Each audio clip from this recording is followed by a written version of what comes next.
सभी का फिर से एक बार स्वागत है। आज की इस क्लास में हम बात करने वाले हैं वर्ण के भेदों की।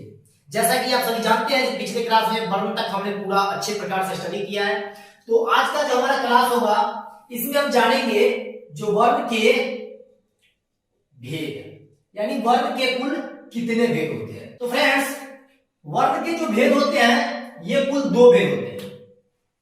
तो हम लिख सकते हैं वर्ण के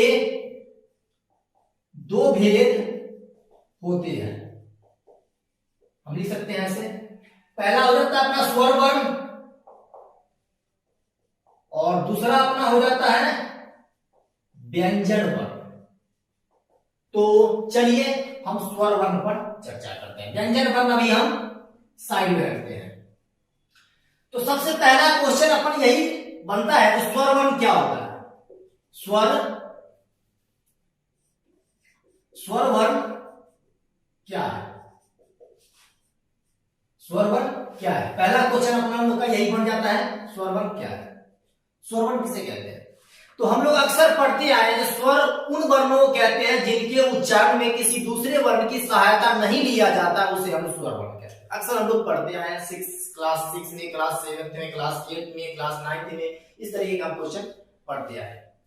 साथ ही साथ हम ये पढ़ते आए हैं जो वैसा वर्ण जो बिना किसी दूसरे के हेल्प, यानी बिना किसी दूसरे की सहायता से उच्चारित हो, या फिर हम इसको ऐसे भी कह सकते हैं जो डायरेक्ट आने वाली ध्वनि को हम लोग स्वर वर्ण कहते हैं। इसकी हम परिभाषा कई रूपों में दे सकते हैं। चलिए हम एक परिभाषा देखते हैं। लिख सकते हैं स्वर उन वर्णों को कहते हैं जिनके उच्चारण में किसी अन्य वर्ण की सहायता नहीं ली जाए। यानी स्वर उन वर्णों को कहते हैं जिनके उच्चारण में किसी अन्य वर्ण की सहायता नहीं ली जाए। यानी स्वर वैसा वर्ण है जिसको बोलने के लिए कोई दूसरे वर्ण की हमें जरूरत नहीं पड़ती है।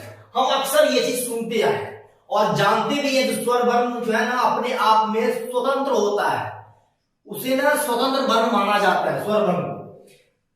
तो हम कह सकते हैं, अथवा दूसरे शब्द में अगर हम बात करें तो दूसरे शब्दों में हम इसकी परिभाषा क्या दे सकते हैं?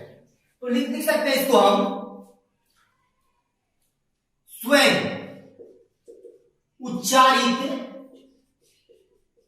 उच्चारित होने वाले वर्ण स्वर वर्ण कहलाते हैं। स्वर वर्ण कहलाते हैं। ऐसे भी लिख सकते हैं इसको हम, अथवा में स्वयं उच्चारित होने वाले वर्ण को हम लोग स्वर वर्ण कहते हैं। तो आई थिंक आप समझ रहे होंगे कि स्वर वर्ण क्या होता है। स्वर उन वर्णों को कहते हैं या फिर स्वर वैसे वर्ण होते हैं जो स्वयं उच्चारित होते हैं। इसके संदर्भ में अगर हम कहें तो इसे ऐसे भी कहा जाता है, स्वयं राजते स्वर। संस्कृत में हम इसे ऐसे भी कह सकते हैं, स्वयं राजते इति स्वर। स्वयं राजते इति स्वर। स्वयं जो उच्चारित होते हैं ऐसे वर्णों को हम लोग स्वर वर्ण कहते हैं। आगे बात समझ में, स्वयं राजते इति स्वर, यानी स्वयं उच्चारित होने वाले वर्ण को हम लोग स्वर वर्ण कहते हैं। यानी स्वर वर्ण को बोलने के लिए हमें किसी अन्य वर्ण की, किसी अलग वर्ण की जो है सहायता में बिल्कुल भी नहीं लेनी पड़ती है। तो ये स्वर वर्ण हो गए। अब अक्सर एग्जाम में क्वेश्चन जो बनता है ना, क्वेश्चन तो यहां से नहीं, क्वेश्चन बनता है स्वर की संख्या कितनी होती है। अक्सर अगर आप देखेंगे तो एग्जाम में क्वेश्चन ऐसे बनते हैं, अगर आप एसटीईटी की एग्जाम दे रहे हैं, सीटीईटी की एग्जाम दे रहे हैं और रीट लेवल की अगर आप तैयारी कर रहे हैं तो उसमें क्वेश्चन बनता है जो स्वर की संख्या कितनी होती है। तो हम लोग अक्सर पढ़ते आ रहे हैं स्वर की संख्या ना 13 होती है, और कहीं कहीं पर आप देखिएगा तो स्वर की संख्या की अगर बात कीजिएगा ना, स्वर की संख्या तो कहीं पर आपको 9 लिखा हुआ दिखाई देगा, कहीं पर 13, ऐसा आपको दिखेगा। कहीं पर स्वर की संख्या 9 है, कहीं पर स्वर संख्या 13 है। बहुत सारे बच्चे कंफ्यूज हो जाते हैं जो 9 है कि 13 है। बुक में भी अगर आप देखेंगे तो 9 भी मिलेगा, 13 भी मिलेगा, ये दोनों सही है। कैसे सही है, किस रूप में सही है, आज हम इस पर डिस्कस करेंगे। स्वर की संख्या कितनी होती है, तो हम लोग पढ़ते हैं स्वर की संख्या 13 होती है। कौन कौन, जैसे इसमें हम लोग लिख सकते हैं यथा, यथा में अ, आ, हर्षी, दीर्घी, हर्षु, दुर्गु, री, री, लिरी, ए, आई, ओ, औ। तो इसको अगर आप काउंट करते हैं 2, 4, 6, 8, 10, 12 और 13, तो इस प्रकार से आपको बुक में मिल जाएगा स्वर की संख्या 13 होती है। लेकिन अगर आप बुक में गौर भी कीजिएगा, तो आपको संख्या मिलेगी 9, कहीं पर 13 मिलेगी, कहीं पर 9 मिलेगी। आखिर ये कंफ्यूजन क्या है, ये सही है या फिर गलत है, 9 सही है कि 13 सही है? अगर हमें दोनों ऑप्शन मिल जाए, 9 भी मिल जाए, 13 भी मिल जाए, तो हम क्या उस पर टिक करके आएंगे? तो आज इन सभी बातों को हम डिस्कस करेंगे, जो स्वर आखिर 9 है कि स्वर आखिर 13 है, किस कंडीशन में हमें 13 टिक करना है, किस कंडीशन में हमें 9 टिक करना है, कब हमें अगर जो है ना, अगर दोनों दिया हुआ हो 9 और 13 दोनों, तो हमको किसको टिक करके आना है। बहुत सारे विद्यार्थी कंफ्यूज हो जाते हैं और जो है ना सही इसका जो आंसर नहीं मान पाते हैं। तो आज की इस क्लास में आपकी सारी डाउट्स क्लियर हो जाएंगे, आखिर स्वर कितने हैं, 9 है कि 13 है। तो आप इसका क्या करें, स्क्रीनशॉट ले लें। एक बार मैं फिर से रिपीट कर देता हूं, वर्ण के जो भेद होते हैं, इसके वर्ण के 2 भेद होते हैं, स्वर वर्ण और व्यंजन वर्ण। स्वर वर्ण क्या होता है, इसको हम लोग अच वर्ण भी बोलते हैं फ्रेंड्स, याद रखिएगा, इसको हम लोग अच वर्ण के नाम से भी जानते हैं। स्वर वर्ण को अच वर्ण बोला जाता है, ये बात आप सेट कर लीजिए। कभी एग्जाम में भी क्वेश्चन बनते हैं ना, स्वर अच वर्ण के नाम से किस वर्ण को जाना जाता है, तो अच वर्ण के नाम से स्वर वर्ण को जाना जाता है, अच स्वर। ओके, तो स्वर वर्ण और व्यंजन वर्ण। स्वर वर्ण किसे कहते हैं, तो स्वर उन वर्णों को कहते हैं जिनके उच्चारण में किसी अन्य वर्ण की सहायता नहीं लिया जा सके, या फिर स्वयं उच्चारित होने वाले वर्ण को हम लोग स्वर वर्ण बोलते हैं। यहाँ पर मैंने लिखा है स्वयं राजते इति स्वर, जो स्वयं उच्चारित हो वैसे वर्ण को हम लोग स्वर वर्ण कहते हैं। इसकी संख्या जो होती है ना, इसकी संख्या अभी आप 9 लेकर चलिए, इसकी संख्या कितनी होती है, 9। लेकिन मैं आपको ये कंफ्यूजन भी दूर करने वाला हूं अभी आगे के वीडियो में। तो अभी इसकी संख्या लेके चलते हैं 9, यानी स्वर की संख्या कितनी होती है, तो 9। ठीक है, अब इसका स्क्रीनशॉट ले ले। स्वर वर्ण, स्वर वर्ण की संख्या जो होती है ना, ये 9 होती है। कैसे और कौन कौन, तो और, हर्षी, हर्षु, री, लिरी, ए, ओ, आई और औ, ये कुल स्वर है। जैसा कि आप सभी देख रहे हैं, स्वर वर्ण कुल कितने हैं, तो स्वर वर्ण अपने पास में 9 है। कौन कौन है, गिन लेते हैं, 2, 4, 6, 8 और 1, 9, यानी कुल अपने पास में स्वर वर्ण की संख्या 9 है। लेकिन बुक में 13 छपा हुआ है, तो क्या वो गलत है, नहीं, वो भी सही है। और 9 छपा हुआ है, तो ये भी सही है। किस रूप में सही है, आइए हम इस पर डिस्कस करते हैं। ये जो आप देख रहे हैं ना, अ, ई, उ, री, ली, ए, आई, ओ, औ, इसमें के आगे के जो ये 5 स्वर आप देख रहे हैं ना, इन 5 स्वर को मूल स्वर कहा जाता है। इनको ना मूल स्वर कहा जाता है। यानी मूल स्वर किसे कहते हैं, तो मूल स्वर में ना किसी भी अदर स्वर का मिक्स नहीं होता है, यानी कहे तो इसको ना किसी दूसरे स्वर का मिलावट नहीं होता है।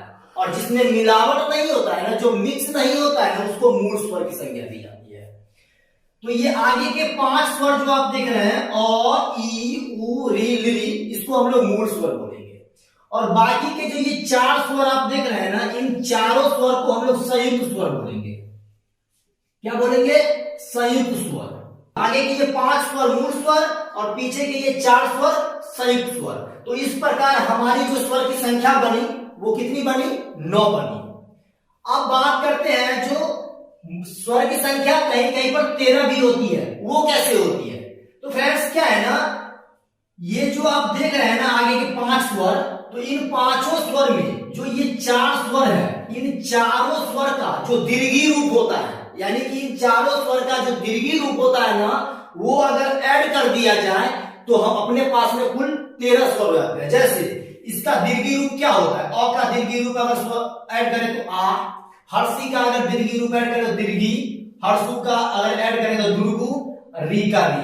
तो कुल ये 4 स्वर और बन जाते हैं। नहीं तो ये 4 स्वर को अगर हम इस पर बैठा दे, यानी कि आ, दीर्घी, दुर्गु और री, तो अब गिन कर देखिए कुल कितने स्वर बन रहे हैं। 2 4 6 8 9, 2 11 2 13। तो इस प्रकार अपने पास में कुल 13 स्वर आ रहे हैं। लेकिन यहां पर प्रॉब्लम ये है, जो स्वर को मैं 9 मानूं या फिर स्वर को मैं 13 मानूं, कितना मानूं? तो आपको मानना है स्वर को सिर्फ 9, क्योंकि संस्कृत के पाणिनि जी का कहना है जो मूल स्वर जो होते हैं ना वो 9 ही होते हैं। और साथ ही साथ मैं आपको बता दूं, जो अच वर्ण, यानी अच वर्ण किसको बोलते हैं? तो अच वर्ण मैंने अभी जस्ट पीछे के भाग में बतलाया। जो अच वर्ण किसको बोलते हैं? स्वर वर्ण को बोलते हैं। अच वर्ण किसको बोलते हैं? स्वर वर्ण को। तो अच वर्ण के अंतर्गत स्वर की संख्या 9 ही मानी गई है। अच वर्ण के अंतर्गत स्वर की संख्या 9 मानी गई है। कैसे कैसे मानी गई है, आइए हम थोड़ा सा इस पर चर्चा करते हैं। देखिए अच में ना स्वर को लिया गया है अ, हर्षी, हर्षु, री, लिरी, ए, ओ, आई और औ। 3 2 5 2 7 2 9। माहेश्वर सूत्र की अगर मैं बात करूं तो आप जानते हैं जो माहेश्वर सूत्र जो है ना, ये संस्कृत व्याकरण की नींव है, बुनियाद है। मैंने पीछे के वीडियो में आप सबों को बतलाया था माहेश्वर सूत्र 14 होते हैं। और ये माहेश्वर सूत्र जो होता है ना, ये संस्कृत व्याकरण का आधार माना जाता है, बुनियाद मानी जाती है। तो उसके अकॉर्डिंग, माहेश्वर सूत्र के अकॉर्डिंग हम चलते हैं। माहेश्वर सूत्र में जो है ना, हम अच पर बात करते हैं। माहेश्वर सूत्र का पहला जो है ना वर्ण, माहेश्वर सूत्र में पहला वर्ण किसको शामिल किया गया है? अ को, ई को, उ को, उसके बाद री को, ली को, ए को, ओ को, आई को, औ को। माहेश्वर सूत्र में ना अगर आप गौर कीजिएगा तो माहेश्वर सूत्र का ये 4 वर्ण हम उठाते हैं। माहेश्वर सूत्र के 4 वर्ण, इन चारों वर्ण में ना इसको शामिल किया गया है। साथ ही साथ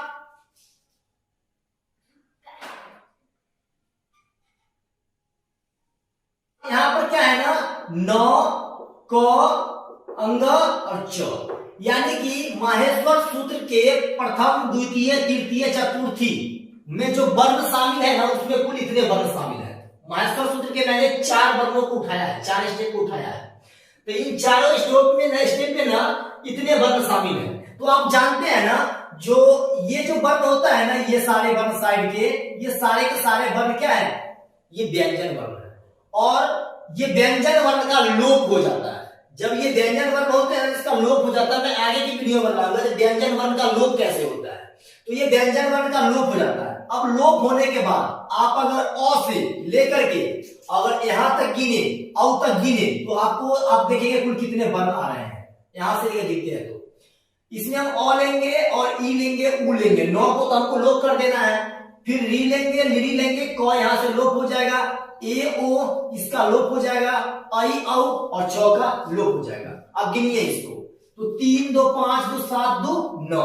तो इस प्रकार माहेश्वर सूत्र के अकॉर्डिंग स्वर की संख्या जो है ना, ये कुल 9 है।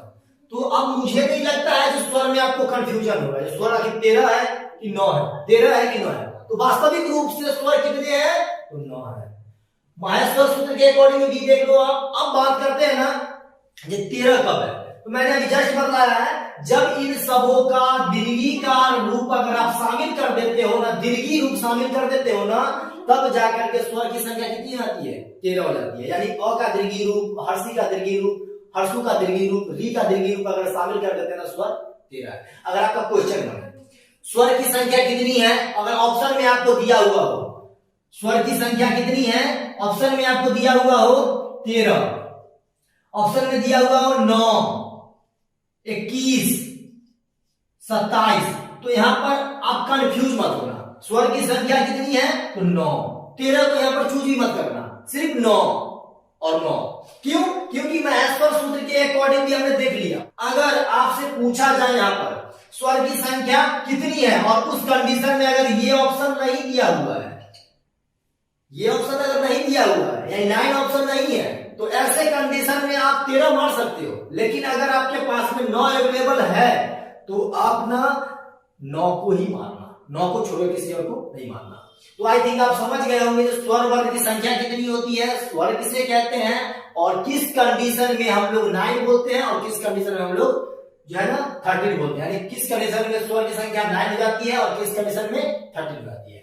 तो मुझे लगता है आपको कोई यहां से कंफ्यूजन होगी। अब आप बिंदास कोई सा एग्जाम में ना अगर आप जाओ और इस टाइप का क्वेश्चन दिखे तो बिंदास होकर के टिक मार दो।